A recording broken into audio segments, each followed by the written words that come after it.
Well, I bet I know what you're thinking. You haven't seen me in a while. You're wondering, God, Don, what are you doing? I mean, well, you're not going to believe it. It's time for another TAT. I haven't done a TAT in I don't know how long. But I looked at my video index spreadsheet to see what was the last one I did, and it turns out that this is going to be actually TAT 19, but it's 18 because I have two TAT 17s in my index. Don't ask me how I came up with that, but that's the way I did. And if you don't like it, you know what you can do. But anyway, so it's TAT 18. Okay, it's actually going to be TAT 18. I got a couple of things I want to talk to you about.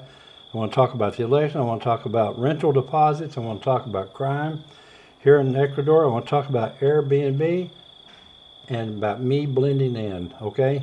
And we're going to get started on it right after this. Hey!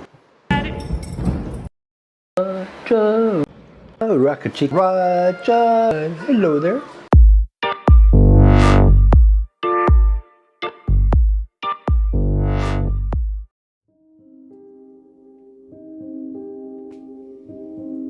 So, some of you are going to think this, wow, Don, you're being a little harsh here. And this is going to be one of those videos where I'm going to say some things that are not necessarily going to be positive about living here in Ecuador and living here in Montes. So if you don't want to deal with that and don't want to listen to it, turn it off and go listen to somebody else, okay? Because once in a while, I just have to come out and just tell you how it is, okay?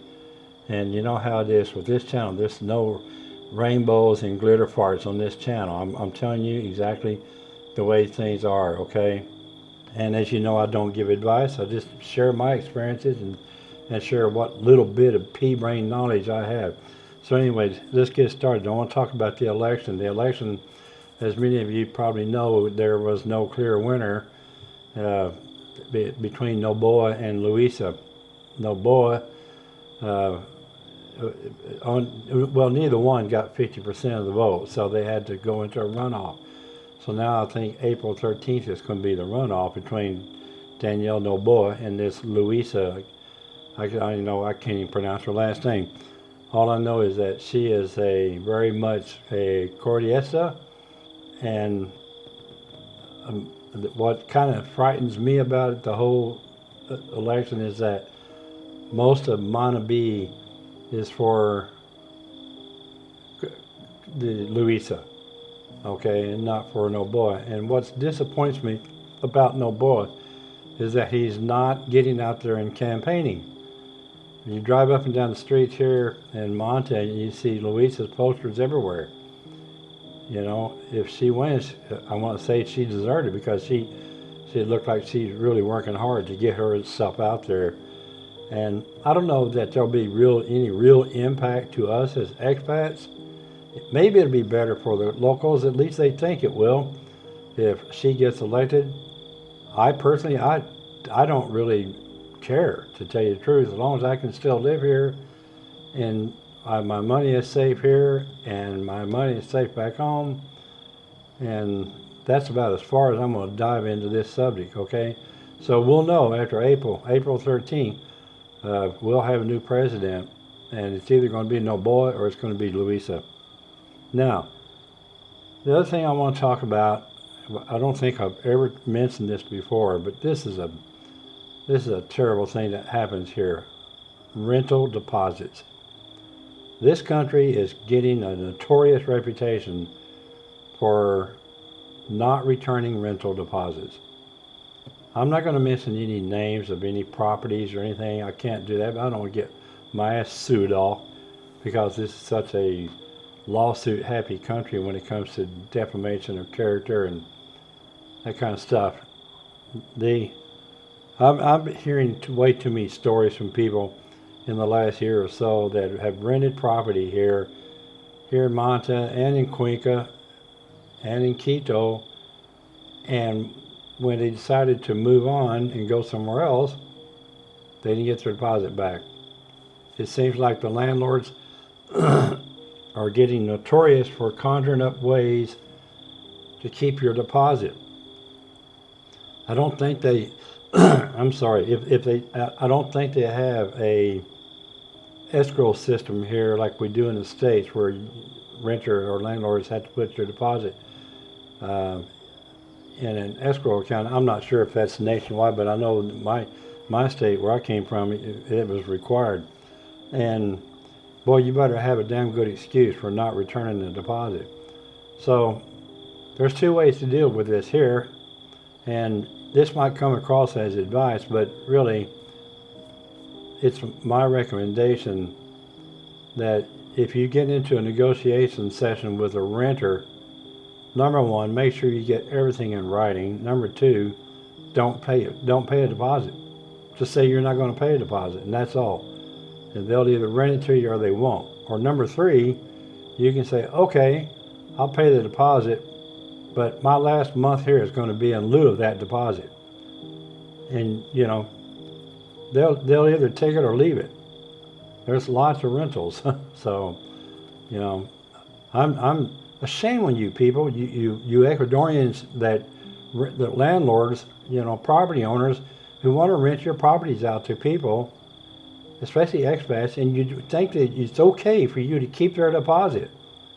When I moved into the apartment that I moved into below this one here, when I first came here almost 4 years ago, I got my deposit back, but I would not have gotten it all had I not paid $54 for the water bottle dispenser that broke when I put this 5-gallon jug of water on it, and it broke in two. I dropped the whole jug of water, just flooded my place with this water, and I had to buy that damn thing. And it was like probably 10 years old or older when I moved in.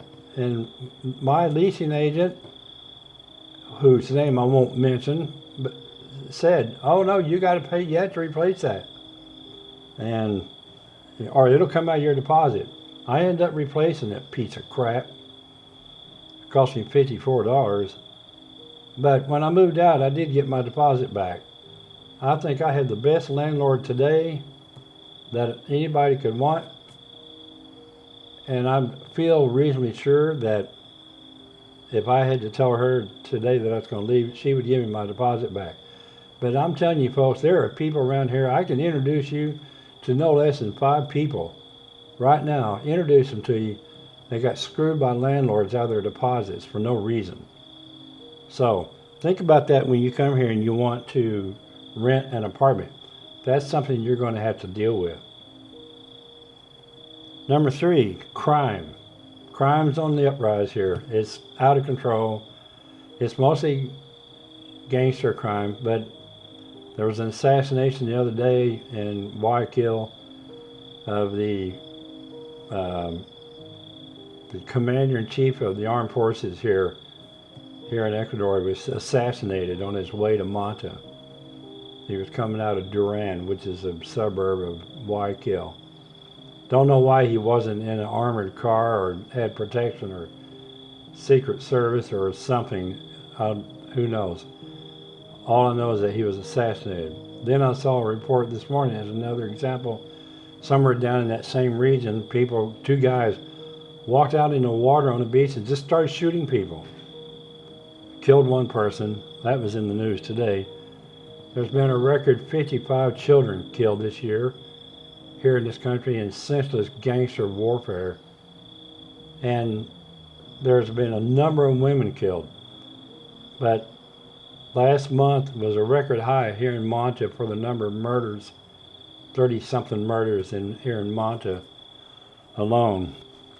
One of them, Stella and I were sitting on the balcony eating dinner, and we heard pop, pop, pop, pop, pop, pop, and that was some dude that got his head blown off right down the street here. Some gangster thug, I don't know what the deal was, but I thought it was fireworks, but then we found out real quickly that nope, that wasn't fireworks.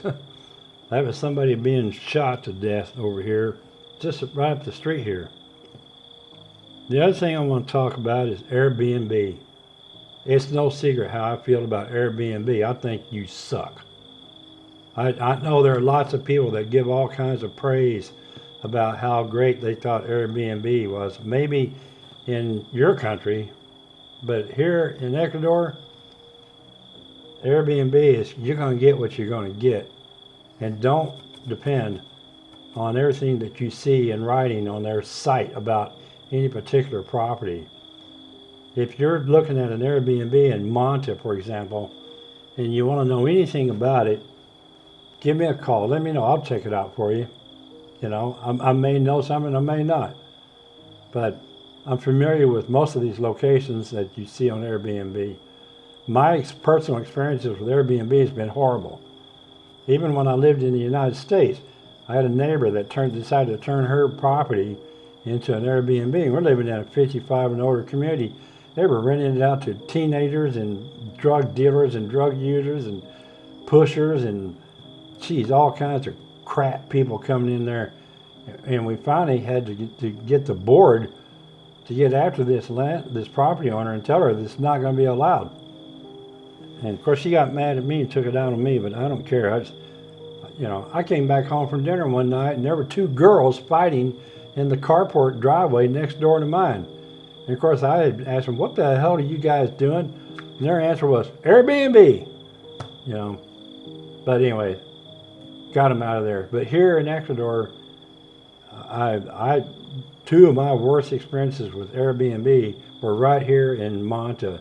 Well, one was in Crucita, and the other one was the second place I stayed. The second night here in Manta, I stayed in an Airbnb, and it was crap too.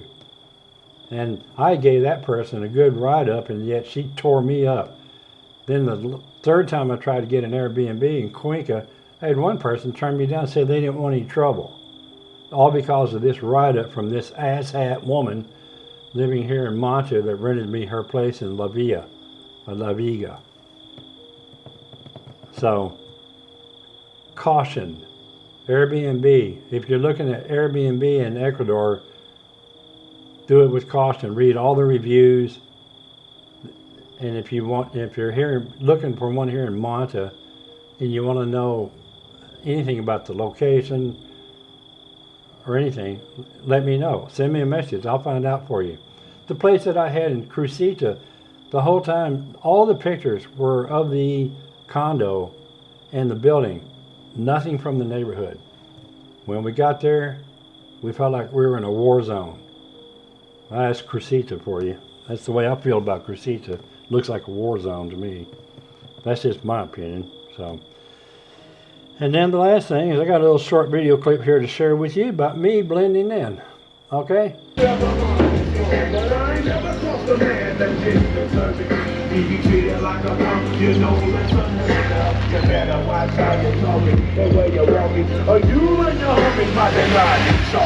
I really hate the trip, but I gotta know. As they call, I see myself in the pistol smoke.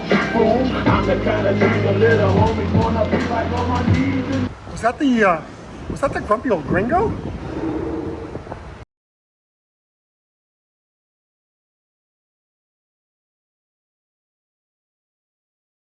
Okay, so I hope you enjoyed that. Listen, if you like this channel, subscribe to it. If you like this video, give me that thumbs up. If you didn't like this video, I used to like to say bite me, but now I don't say that anymore. Leave a comment and let me know why you didn't like it, okay? I personally don't care anymore because not that very many people don't like my videos. How can you not like this? So anyway, see you on the next one. Ciao, ciao.